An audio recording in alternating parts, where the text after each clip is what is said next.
Good morning. My name is Andres. It is Thursday, July 10th at approximately 6 a.m. And I'd like to welcome you to my program this morning. This is the second video I will be producing regarding this approach or exercise using points of view. For those of you who have not watched the first video, it's available right before, of course, without these fancy graphics and background. The whole purpose of the tools that I'm going to demonstrate is for exploration of issues, concerns, problems, ideas, thoughts. It allows you to use photography and words specifically in order to open up your perspective, to give you a different mindset, to look at things a little bit differently or perhaps with more depth than you normally would. It is a part of psychology. There is some literature out there in relation to the use of photography in psychology, in counseling, in therapy. The reality is that these tools can be used almost by anyone for any reason. There's just a simple process that you learn.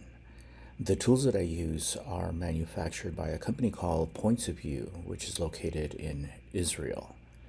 And the previous video was using something called a coaching game, which admittedly is more broad, more complex, and provides sort of an expansive toolkit in order to explore an issue, concern, or a problem.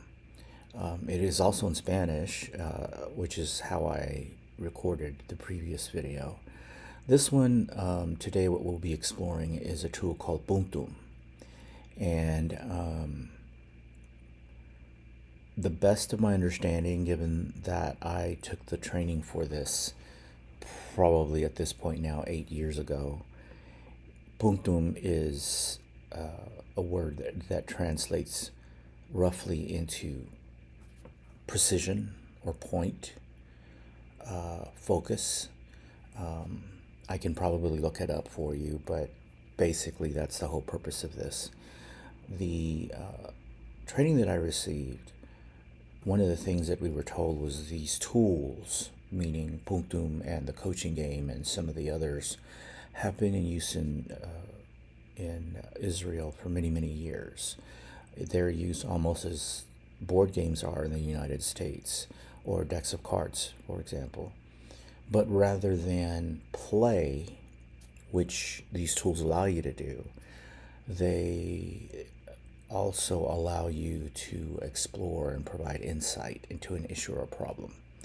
So much so that, from my understanding, there are, for example, some parents with children, or they are used in teaching environments, they're used in religious environments with large groups, one-on-one. In the case of this specific tool, it can actually be used by yourself. And I have used these tools for a while now, I would say since I took the training, which was about 8 years. I don't do it daily. I would say probably somewhat infrequently, but they always help me explore issues, problems, situations that I'm dealing with. And so, again, today's will be in English, and I have the added benefit in this video to actually show you the tool itself. So I'm going to start by giving you a tour of sorts of the tool itself and explain what each of the components are. And then we will go through an exercise, basically. The previous video was also almost an hour long. This one probably shouldn't be quite as long because the tool is more compact and in some ways does allow you to get deeper into issues, but does so much more quickly, perhaps, than the coaching game would. So let's switch cameras and go over to the tool itself. So I have the tool laid out here. Again, it's called Points of View Punctum. a game of for expanding your points of view. And throughout most of the tools, there are famous quotes that relate to some of the topics that you might be exploring. Paul Gauguin here is, there's a quote here: I shut my eyes in order to see. For those of you that are not familiar, I believe Paul Gauguin was an artist. And so the quote is interesting to me in the sense that in being an artist, artists often produce works that allow us to look at things from different perspectives. So I think it's quite appropriate. As you can see, the package itself is not cardboard. It's actually, in this case, it's a denim kind of material. And the coaching game and Punctum both come in these cloth packets. I believe the third one that I'm not familiar with also does so. And that one uses actually different kinds of photographs. So what I'm doing basically is I'm going to untie it.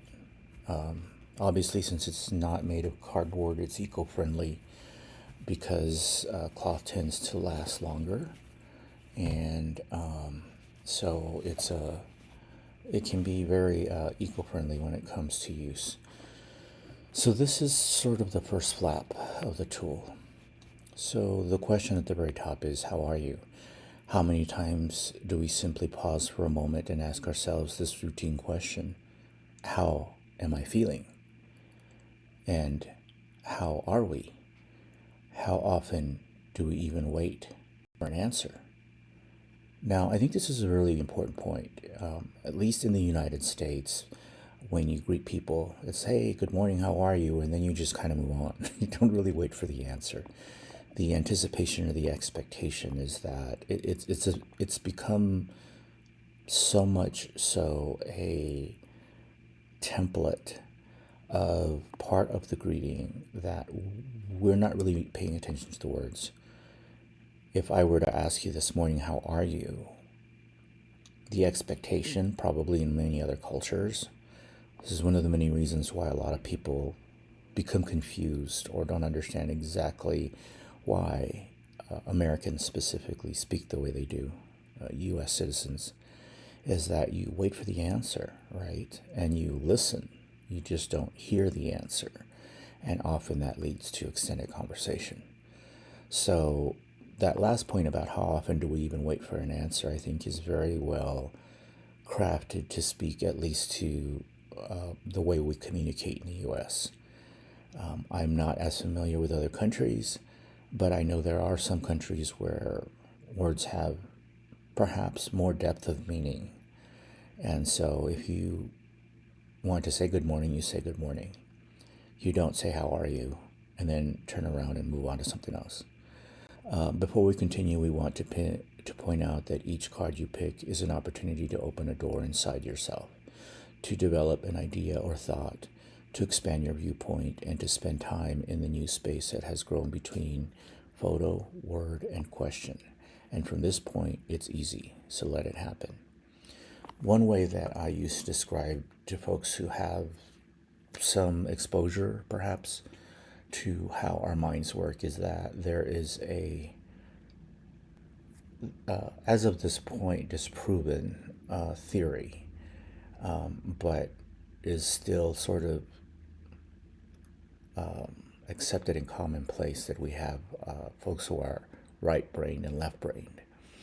And the left brain, in this belief that has been, again, proven not to be scientific, is the left brain is essentially the brain of logic.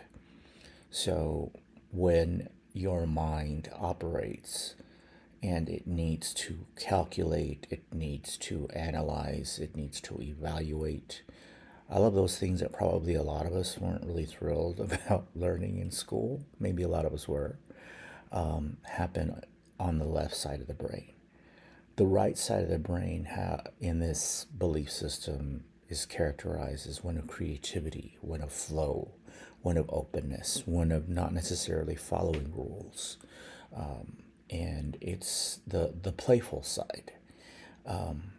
there is a graphic out there that's really quite beautiful, and it shows the left brain and the right brain, and it visually depicts the difference. So on the left side, which is the logical side, you'll see numbers and letters and formulas, and it's just very kind of bland, right? It's almost like you're looking at a chalkboard that Einstein was using in trying to discover his theorems. Theorems. And the right side is usually depicted with lots of colors and pictures and flows and things that we can't exactly identify. It looks almost psychedelic, right? And so obviously it's emphasizing creativity and openness and all those sorts of things. So if you are a person who operates very strictly on the left side, that is the logical side of the brain, you may find more difficulty initially in using these kinds of tools because it requires you to use both. And for whatever reasons, I don't know why, those that are right brained, that are able to access thought that is very easily, that's creative and playful, are familiar with the other side, which is calculation of logic, of and analysis. And that's more so than those that are from the right side of the brain, I'm sorry, the left side of the brain, thinking about things in creative, free flowing terms. I say this as initially being a very left sided, left brained type of person where I struggle to really understand creativity and flow and openness and, going beyond the rules, drawing outside the lines, that sort of thing. So just wanted to bring up those points. So when you open the package itself, the next flap at the very top basically provides the directions of what it is that you're doing. So the first one says how to play. Number one, you choose to focus on a subject that is concerning you or just let the process lead you. What does that mean?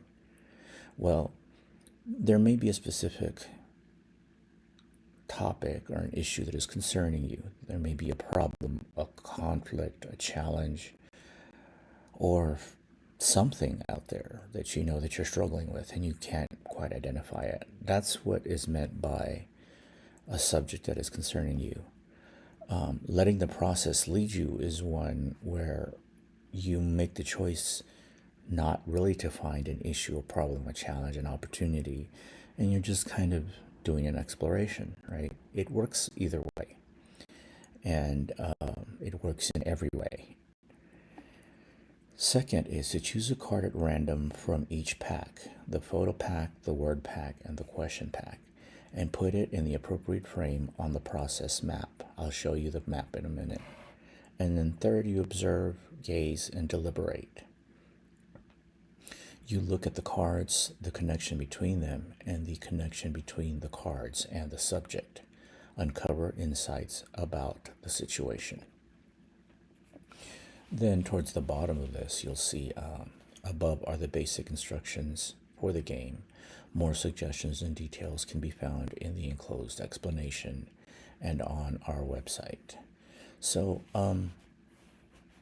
a couple of things here.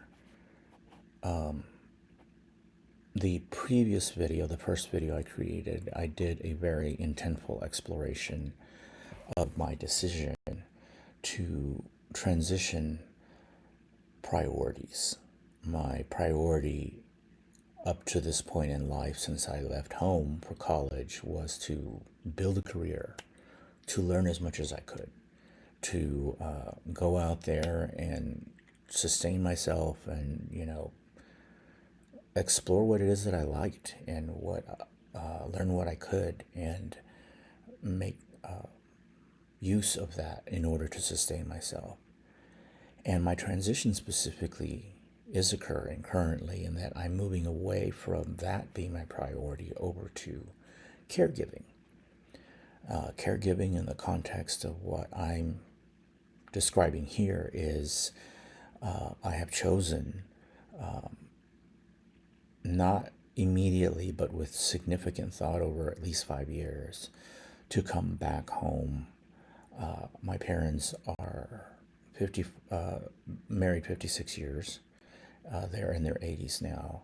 And I made a choice that at some point in the future, when I was needed, I would be coming home to support them with their basic needs. Obviously, we have a lot of individuals, especially with the boomer generation, that are aging quickly, and that population is very large. So those of us from other generations are going to have to take the additional burden and opportunity to take care of those who were born in the boomer generation, because there are going to be so many more of them. So I made the choice to move home, and my intent is basically to be here until they're no longer here. And then at that point, I'll make a determination of what's going on. Now, I speak in terms of priorities because I want to be clear that I am not stopping doing what I'm doing. I was fortunate enough to receive my bachelor's, my master's, and a PhD. And gradually, as I learned more, I was able to focus more. So my PhD was in human sexuality, which happens to be a topic that I'm very impassioned about, and will continue to work on. I just have to shift the way that I do things. So my priority is taking care of my parents, whether that is home chores or taking them to medical appointments, or making sure that they're socially engaged, or they are eating well, or whatever the case may be. But at the same time, I will have some time and some opportunity to do work that's related to my career. In this case, I hope to be teaching virtually or online, and those are my cats who obviously moved with me, and are walking around since it's so early in the morning, wondering why are we up so early. So I will be working. I'm not going to abandon that, but my focus is on my parents. So if I move this just a little bit over, you'll see the actual playing board, which is on this side. So it says here, choose a picture and place it, a photo, and place it here.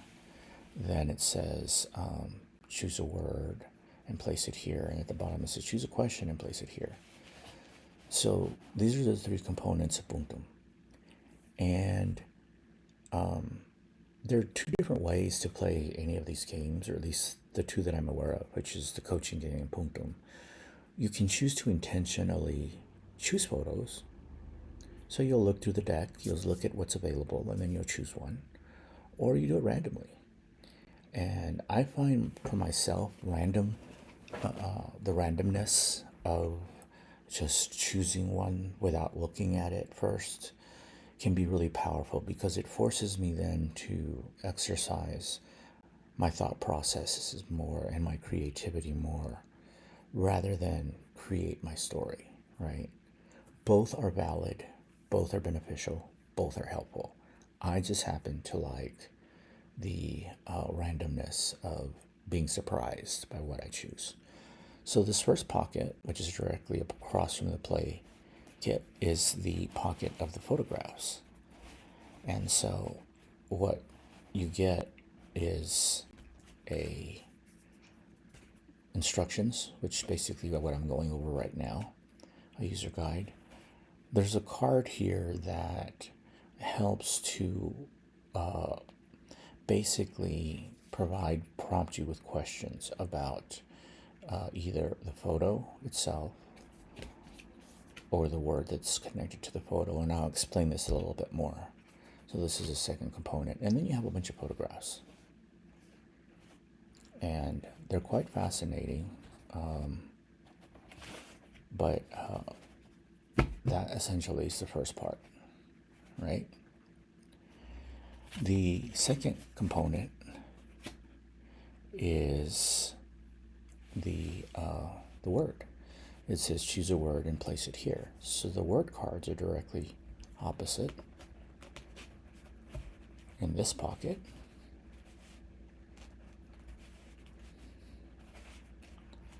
And what you have essentially is what you would expect. It's a bunch of words. So alone, anything's possible, forgiveness, goal, initiative, many words. So that's what this second deck is. And then the third and final one is choose the question and place it here. So the questions are directly opposite the playing board. And as you probably guessed by now, these are lists of questions. So how do people see me is a question. Where have I been successful is a question. What is it time to invite into my life is a question. What completes me is a question. So that's basically the play kit in a nutshell. So as I mentioned, option A would be for me to go to the pictures and maybe just kind of look through them, right? And decide, oh yeah, well, I want to use this picture or that picture or whatever. What I'm going to do is I'm just going to choose one at random. And even though I'm off screen, well, I don't have any of them marked. I want to make sure that you know that. So I chose one card. And I put the rest aside. And I chose it upside down. Now, if I had chosen this card as part of me creating a story, then I would have obviously chosen whatever card I liked that was that I wanted to create my story, and then I would place that on the game board. Doing the same for the word itself. I'm going to just choose one at random.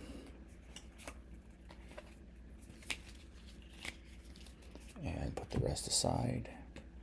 And then for the last one, I'm going to choose the question at random.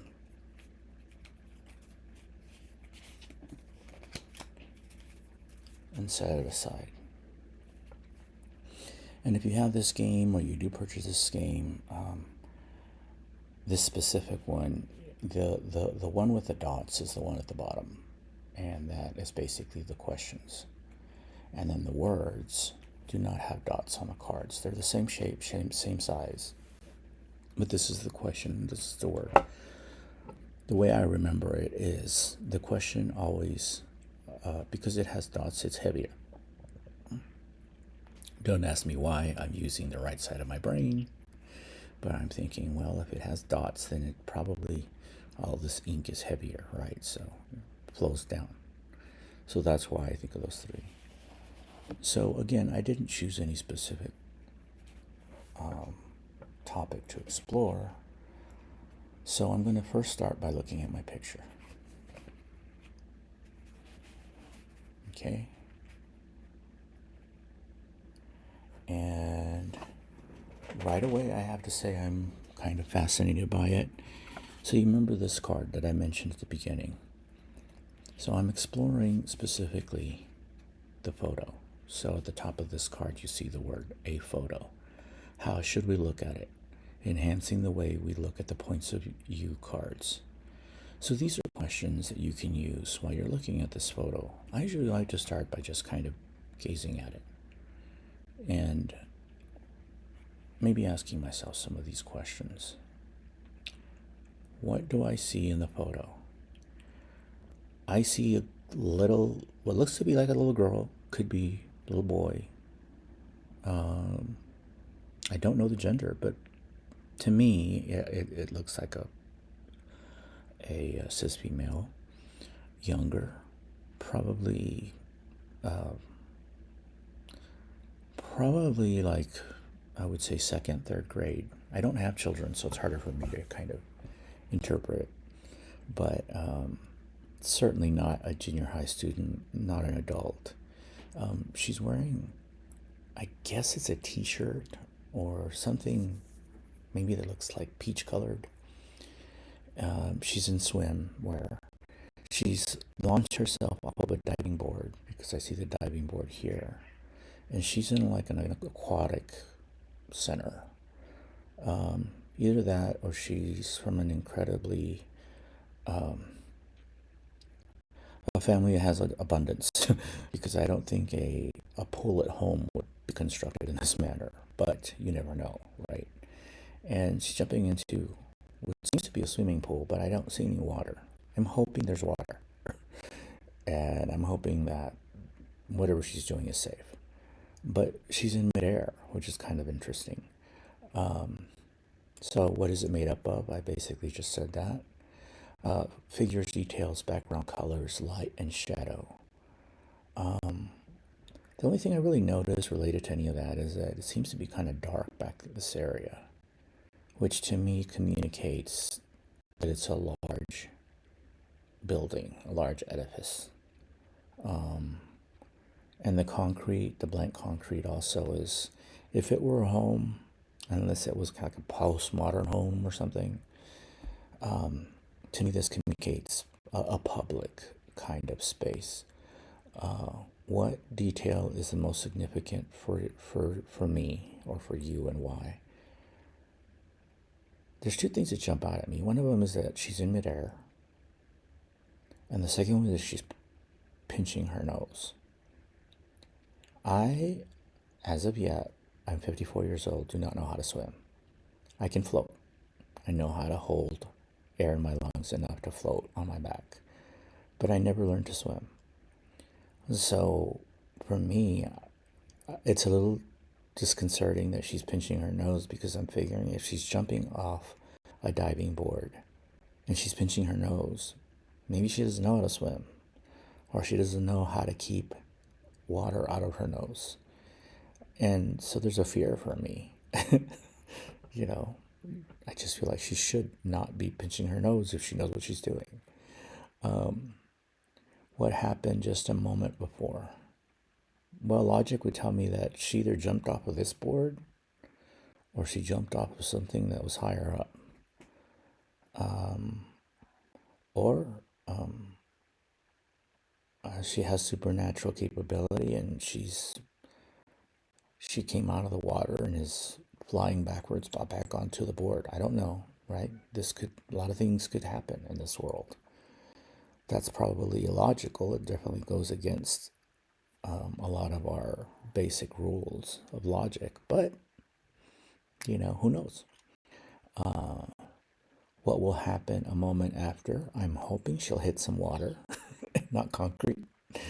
But it also, I don't know, it could be like a pool full of plastic balls like they have at different restaurants for kids, or some other material. But I do kind of hope it is water. If it were me and I were doing that, I would hope that it's sponge balls, so that I could like land on them but not take in water, because for me it's a very uncomfortable experience. Probably is for everybody. What is missing from the photo, and what would I add to it? As I mentioned, I seem to be a little bit concerned about what's in the pool. Even if it is water, is it clean water? Are there people under her? Is the pool full, or is it empty? Is there anyone around watching her in case something happens? I'm a little concerned I can't read that sign that seems to be to her left. So, as you can tell, I tend to worry about a lot of things. Where would I place myself, if at all? Good question. I'm not a big risk taker. So the more comfortable place for me would be probably not even necessarily sitting on the diving board, but sitting on the edge of the water with my feet in the water. That being said, we have to take risks in our lives. So if it were a quote-unquote brave me, or me on a braver day, I'd like to be her up in the air. so long as I knew how to swim or I was landing in something that wouldn't make me drown. Do I like or dislike the photo? I like the photo for a few reasons. The first reason is that they caught her in midair. I'm not a photographer, but I would assume it's kind of difficult to do that. And I don't know, for me, sort of austere, if that's the correct word, I'm not sure if it is. Austere spaces of like concrete and metal, I have some sort of attraction to, sort of that postmodern kind of look. And granted, this could just be a swimming pool, but I just kind of like the look of that. What emotions, feelings, memories does it arouse? So obviously, this does bring back memories of when I jumped into water and I took in water in my nose, and it happened to be chlorinated, so it burned. And then other times when I've jumped into water and didn't know how to swim or didn't know how to keep water out of my nose. And in general, it's just taking any kind of risk. It's just something I'm not into. How do all these connect with the issue that is of concern to me today? So I didn't choose a specific concern, but how could this relate to me in the present day? As I mentioned, I guess earlier regarding the first video I taped or recorded, I am in the middle of a jump. I'm transitioning from the diving board into the water, and from something that I know that's solid into something that I'm assuming is not solid, caregiving. So from career of marketing, communication, sexual health and wellness into, who knows? Is the water cold? Is it hot? All of those things. That's how I would make the connection. So now I'm going to move over to the second part. And for the second part, the word is everything is possible. Apologize for the glare. It's kind of difficult with the lighting here. And so we're going to use this card. So as a reminder, this is for the photo. But if you flip it around, this is for the word. Everything is possible. So the same sorts of questions kind of come up with it. It says enhancing the way we look at the points of view cards. What other words can be made from the same letters? Everything, thin, sip, bile,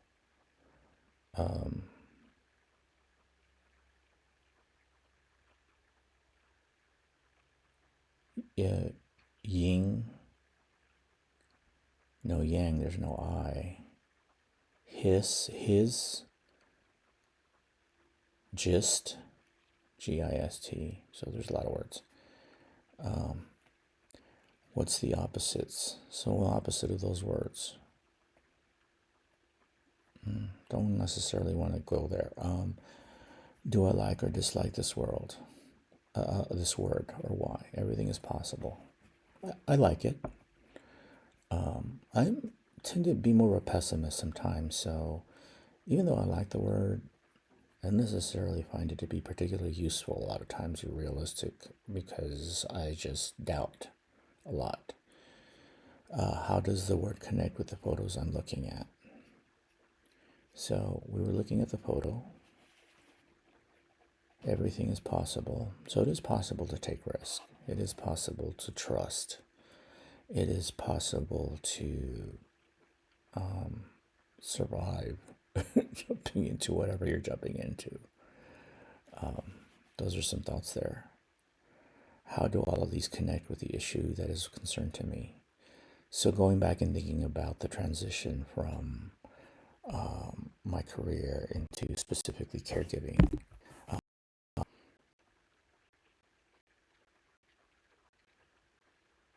it basically is telling me that it's possible. Now, I have been speaking to people about the topic of caregiving for many years now, but especially in the last 3 months or so. Everyone has an opinion. Everyone, I hear very extreme sort of perspectives. Either, yes, it must be done and you will receive gifts from it, and others say, it's not your responsibility. Don't take it on. It takes too much out of you and you're not able to focus on what you want, right? So I think that's kind of interesting. And so the other thing that's coming to me is, yes, it is possible for me to make my career secondary and focus on caregiving for my parents. I don't have to let go of the knowledge I've gained and the interests I have in what I would be doing in my career or work in order to do that. And so then I move to the last one. And the last one is, what am I waiting for is the question.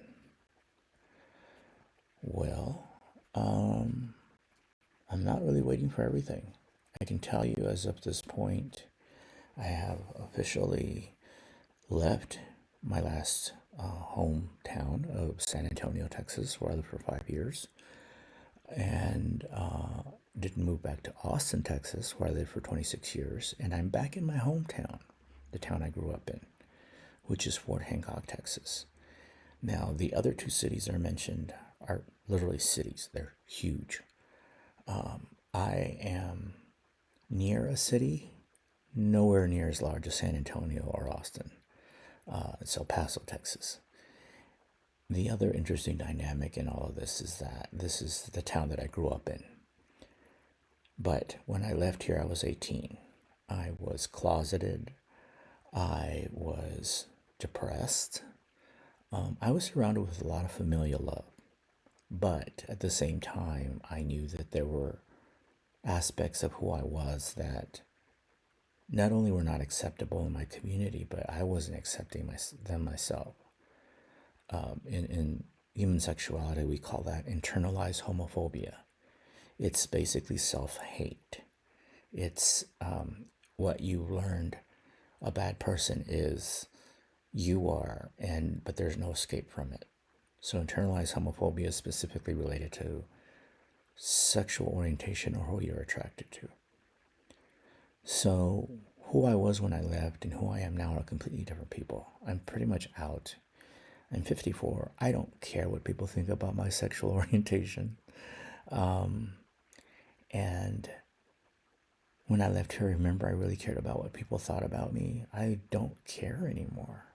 I'm here for one core purpose, and that is for my family. And so, does that mean that I'm going to be rude to people here or judge them or force any agenda? No. It simply means that I am not the person I was when I left. And so I'm kind of curious to see how all that unfolds. So that concludes our exploration of Punctum using images, words, and questions. I hope you found that beneficial and it helped you kind of understand the tool and where I am and what I'm working on and what have you. If you're curious at all about this tool and you'd like to, do an exploration, I'd be happy to do one with you. Just reach out to me and we'll set something up. Thank you again for spending this time. About 40 minutes this took, so have a wonderful day. Thanks. Bye-bye.